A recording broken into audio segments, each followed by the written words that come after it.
Hello everyone. இன்றைக்கு நாங்கள் பார்க்க போகிறது என்னென்னு சொன்னால் மே அண்ட் மைட் இந்த ரெண்டையும் பற்றி தான் பார்க்க போகிறோம். நிறைய பேருக்கு இந்த மே இந்த மைட் இந்த ரெண்டுலேயும் நிறைய குழப்பம் இருக்கும். மே எங்கே யூஸ் பண்ணுறது, மைட் எங்கே யூஸ் பண்ணுறது, ரெண்டையும் எப்படியான சந்தர்ப்பங்களை பயன்படுத்துகிறேன்னு சொல்லி நிறைய குழப்பம் இருக்கும். அப்போ இந்த வீடியோ மூலமாக நாங்கள் இதை தெளிவாக படிக்க போகிறோம். இப்போ வீடியோ முடியும் பிறகும் அவதானமாக பாருங்க, வீடியோக்குள்ளே போகலாம். ரைட், முதலாவதாக மேயை பார்க்க போகிறோம். மே எங்கே யூஸ் பண்ணுறது, எப்படி யூஸ் பண்ணுறதுன்னு சொல்லி பார்ப்போம். அதாவது ஃப்யூச்சர் அல்லது பாஸ்ட், அதாவது இறந்த காலம் அல்லது எதிர்காலத்தில் ஒரு விடயம் நடக்கலாம் அல்லது நடந்து முடிந்திருக்கலாம் என்று சொல்லி நாங்கள் அதிகமாக, அதாவது பாசிபிலிட்டிஸ் அதிகமாக இருக்குமாக இருந்தால் அதுக்கு நாங்கள் மேயை யூஸ் பண்ணுவோம். அதாவது 60 to 70% பாசிபிலிட்டிஸ் இருக்கும். அப்போ அப்படியான சந்தர்ப்பங்களில் இந்த மேயை நாங்கள் பயன்படுத்துவோம். ரைட், அப்போ ஃப்யூச்சரில் நாங்கள் எப்படி மேயை பயன்படுத்துகிறோன்னு சொல்லி எக்ஸாம்பிள் சென்டென்ஸோட பார்க்கல உங்களுக்கு இன்னும் கிளியராக விளங்க முடியும்னு நினைக்கிறேன். ரைட், அப்போ முதலாவது பாருங்க, ஃப்யூச்சரில் மேயை எப்படி பயன்படுத்துகிறேன்னு சொல்லி. Example, he may come today, அவன் இன்று வரலாம். அதாவது மே இன்றைக்கு நாங்கள் பாருங்கள் கடைசியில் வரலாம், அதாவது லாம் என்று முடியும். மே இன்றைக்கு லாம், கீ மே கம்னு சொன்னால் என்ன, கீன்னு சொன்னால் அவன், மேன்னு சொன்னால் லாம். அப்போ கம் என்றா வருதல். அப்போ கீ மே கம், அவன் வரலாம். எப்போது, டுடே, இன்று. Right, he may come today, அவன் இன்று வரலாம். அதாவது அவன் இன்று வருவதற்கான பாசிபிலிட்டிஸ் அதிகமாக இருக்குது. அடுத்தது பாருங்க, சி மே கோ டுடே, அவள் இன்று போகலாம்.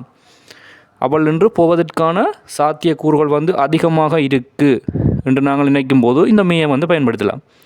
அடுத்த எக்ஸாம்பிளை பாருங்க, they May play cricket tomorrow, அவர்கள் நாளை கிரிக்கெட் விளையாடலாம்.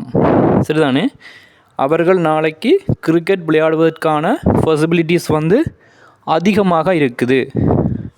அப்படி நாங்கள் கருதும்போது இந்த மேயை பயன்படுத்தி எதிர்காலத்தில் கதைப்போம்.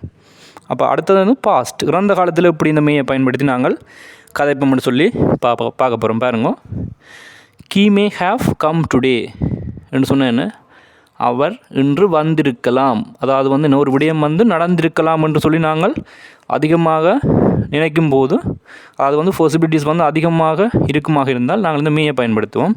ரைட், அப்போ இதில் பாருங்க, he may have come today, இதில் நாங்கள் பாருங்க பாஸ்ட், அதாவது என்ன இறந்த காலம் என்றபடியாக நாங்கள் இதில் கேஃப் கம், அதாவது இதில் கம்மை நாங்கள் அதுண்ட பாஸ்ட் பார்ட்டிசிபிள் வடிவத்தை தான் நாங்கள் இதில் பயன்படுத்தணும். சரிதானே, அப்போ கம்முன்ற பாஸ்ட் பார்ட்டிசிபிள் வடிவம் என்ன, கம், கேம், கம். ரைட், அப்போ கம் தான் அதுண்ட பாஸ்ட் பார்ட்டிசிபிள் வடிவம், அதாவது B3 வேர்ப்.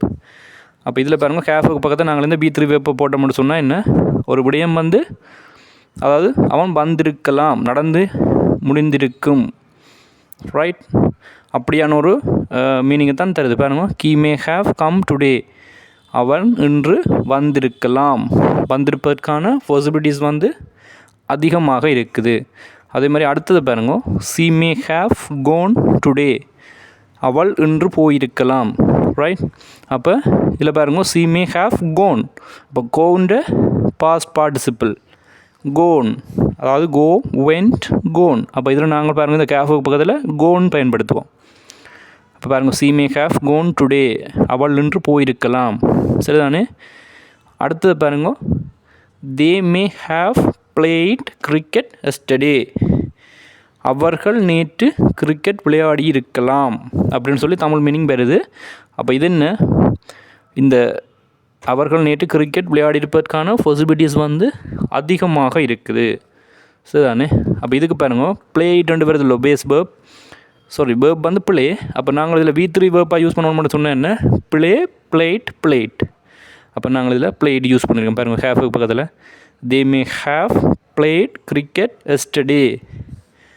ரைட், அப்போ இவ்வளோ நேரம் நாங்கள் பார்த்தது என்ன,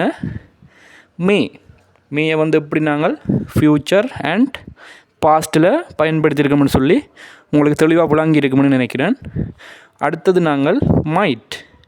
ரைட், மைட்டை எப்படி நாங்கள் ஃப்யூச்சர் அண்ட் பாஸ்ட் ரெண்டுலேயும் பயன்படுத்துகிறது என்று சொல்லி பார்ப்போம். ரைட். அப்போ மைட் வந்து என்னென்னு சொன்னால் ஒரு விடயம் வந்து எதிர்காலத்தில் அல்லது இறந்த காலத்தில் நடந்திருக்கலாம் அல்லது நடக்கலாம் அல்லது நடந்திருக்கலாம் என்று சொல்லி நாங்கள் கருதும் போது அதுக்கு இதை நாங்கள் பயன்படுத்துவோம், இந்த மைட்டை பயன்படுத்துவோம். ஆனால் என்னென்னு சொன்னால் மேயை விட பாசிபிலிட்டிஸ் வந்து குறைவு. அது வந்து என்ன 30 to 40% தான் சாத்தியக்கூறு வந்து இருக்குது இந்த விடயம் நடந்திருப்பதற்கு. சரிதானே? அப்போ அப்படியான சிச்சுவேஷனில் நாங்கள் இந்த மைட்டை பயன்படுத்தி கதைப்போம். அப்போ நாங்கள் இந்த எக்ஸாம்பிள் சென்டென்ஸ் பார்க்கலாம் உங்களுக்கு வந்து மேய்க்கும் மைட்டுக்குமான டிஃப்ரெண்ட் வந்து உங்களுக்கு விளங்கும். சரிதானே? ரைட். இப்போ நாங்கள் எக்ஸாம்பிளை பார்ப்போம். எதிர்காலத்தில் அதாவது ஃப்யூச்சரில் இப்படி நாங்கள் இந்த மைட்டை வந்து பயன்படுத்துகிறோம்னு சொல்லி, அதாவது மேய்க்கு பயன்படுத்தின அதே எக்ஸாம்பிள் சென்டென்ஸ் தான் நான் கீழே மைட்டுக்கும் வந்து பயன்படுத்துகிறேன். அப்போ தான் உங்களுக்கு அதை புரிஞ்சு கொள்றதுக்கு ஈஸியாக இருக்கும். ரெண்டுக்குமான டிஃப்ரெண்ட்டை வந்து ஈஸியாக விளங்கி கொள்ளலாம். சரிதானே? அப்போ மைட்டுன்னு சொன்னால் என்ன, ஒரு விடயம் வந்து நடந்திருக்க கூடும் அல்லது நடந்திருக்கலாம், நடக்கலாம், அதாவது கூடும்ன்ற ஒரு மீனிங்கோட வரும். இப்போ மேன்னு சொன்னால் லாம், மைட்டுன்னு சொன்னால் கூடும். அப்போ எக்ஸாம்பிளில் பாருங்க, கீ மைட் கம் டுடே, அவள் இன்று வரக்கூடும். ரைட். அப்போ என்ன வருவதற்கான பாசிபிலிட்டிஸ் வந்து குறைவாக இருக்குது. இப்போ மேயை விட குறைவு. ஒன்றில் வரலாம் அல்லது வராமலும் இருக்கலாம் மைட் இன்றைக்கு. ரைட் தானே? கீ மைட் கம் டுடே, அவள் இன்று வரக்கூடும் அல்லது வராமலும் இருக்கலாம். சாத்தியக்கூறு வந்து வருவதற்கு வந்து என்ன மிக குறைவு. அப்போ அடுத்தது பாருங்க, சி மைட் கோ டுடே, அவள் இன்று போகக்கூடும். சரிதானே? அதாவது வந்து என்ன போகாமலும் இருக்கலாம், மேபி. ரைட். போகலாம் அல்லது போகாமலும் இருக்கலாம். பாசிபிலிட்டிஸ் வந்து மிக குறைவு. அடுத்த எக்ஸாம்பிள் பாருங்க, they might play cricket tomorrow, அவர்கள் நாளை கிரிக்கெட் விளையாடக்கூடும். சரிதானே? அப்போ என்ன, அவர்கள் நாளைக்கு கிரிக்கெட் விளையாடலாம் அல்லது விளையாடாமலும் போகலாம். அதாவது வந்து என்ன பாசிபிலிட்டிஸ் வந்து மிக குறைவு. இது வந்து நாங்கள் என்ன ஃப்யூச்சரில் ஒரு விடயம் வந்து நடக்கலாம் என்றதை நாங்கள் கருதும் போது இந்த மைட்டை யூஸ் பண்ணுறோம். ஆனால் மைட்டுக்கு என்ன மேயை விட பாசிபிலிட்டிஸ் வந்து மிக குறைவு. ஒரு விடயம் வந்து என்ன நடந்திருக்கக்கூடும், 30 to 40% தான் பாசிபிலிட்டிஸ் வந்து இருக்குது. ஆனால் மேய்க்கு வந்து 60 to 70% வந்து பாசிபிலிட்டிஸ் வந்து இருக்குது. அப்போ மே தான் வந்து ஒரு விடயம் நடப்பதற்கான சாத்தியக்கூறு வந்து அதிகம். ரைட். அடுத்த நாங்கள் பாருங்க, மைட்டை பாஸ்ட்டில் எப்படி பயன்படுத்துகிறேன்னு சொல்லி பாருங்க. கீ மைட் கேஃப் கம் டுடே. ரைட். அப்படின்னு சொன்னால் என்ன, அவர் இன்று வந்திருக்கக்கூடும். சரிதானே? அப்போ இதுவும் அப்படித்தான். இந்த கேஃபுக்கு பக்கத்தில் நாங்கள் வேர்ப்புன்ற பாஸ்ட் பார்ட்டிசிபிள், அதாவது V3 வேர்ப்பை தான் நாங்கள் பயன்படுத்தணும். ஏன்னா பாஸ்ட் என்றபடியாக நாங்கள் இந்த கேஃபோட பேஸ் வேர்ப்பை பயன்படுத்த முடியாது, V3 வேர்ப் தான் பயன்படுத்தணும். அப்போ கம்முன்ற பாஸ்ட் பார்ட்டிசிபிள் என்ன, கம் தான். Come came come. அப்போ he might have come today, அவர் இன்று வந்திருப்பதற்கான, அதாவது என்ன வந்திருப்பதற்கான சாத்தியக்கூறு வந்து அதிகம். ரைட். அடுத்தது பாருங்க, she might have gone today அப்படின்னு சொன்ன என்ன, அவள் இன்று போயிருக்கக்கூடும். சரிதானே? அதாவது வந்து என்ன, அவள் இன்று போயிருப்பதற்கான சாத்தியக்கூறுகள் வந்து குறைவு. ஆனால் போயிருக்கலாம் அல்லது போகாமலும் இருந்திருக்கலாம். அப்போ இதில் பாருங்க, கோன்ற பாஸ்ட் பார்ட்டிசிபிள் என்ன, கோன். உங்களுக்கு தெரியும், கோ வென்ட் கோன். அப்போ நாங்கள் இதில் V3 வேர்ப் பண்ணிக்க கோன் பயன்படுத்தியிருக்கோம். சி மைட் ஹேவ் கோன், அவள் போயிருக்கக்கூடும். எப்போது, டுடே, இன்று. அடுத்த கடைசி எக்ஸாம்பிளை பாருங்க, they might have played cricket yesterday, அவர்கள் நேற்று கிரிக்கெட் விளையாடி இருக்கக்கூடும். சரிதானே? அதாவது என்ன பாசிபிலிட்டிஸ் வந்து குறைவு. நேற்று கிரிக்கெட் விளையாடி இருக்கலாம் அல்லது விளையாடாமலும் இருந்திருக்கலாம். அப்போ இதில் பாருங்கள், வேர்ப் வந்து என்ன, பிளேன்னு சொன்னால் விளையாடுறது. இப்போ பிளேன்ற பாஸ்ட் பார்ட்டிசிபிள் என்ன, பிளேட். அப்போ நாங்கள் இதில் பிளேட் யூஸ் பண்ணணும். தே might have played cricket yesterday, அவர்கள் நேற்று கிரிக்கெட் விளையாடி இருக்க கூடும்.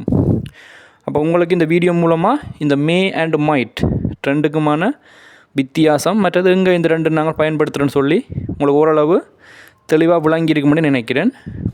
அப்போ இதே மாதிரி நீங்களும் வேறு வேறு சென்டென்ஸ்களை வந்து அமைச்சு பார்க்கல உங்களுக்கு இன்னும் அதிகமான ஒரு விழிப்புணர்வு அல்லது ஒரு புரிதல் வந்து சம்மந்தமாக கிடைக்கும்னு நம்புகிறேன். ரைட், மேலும் அடுத்த வீடியோவில் வந்து சந்திப்போம். நன்றி.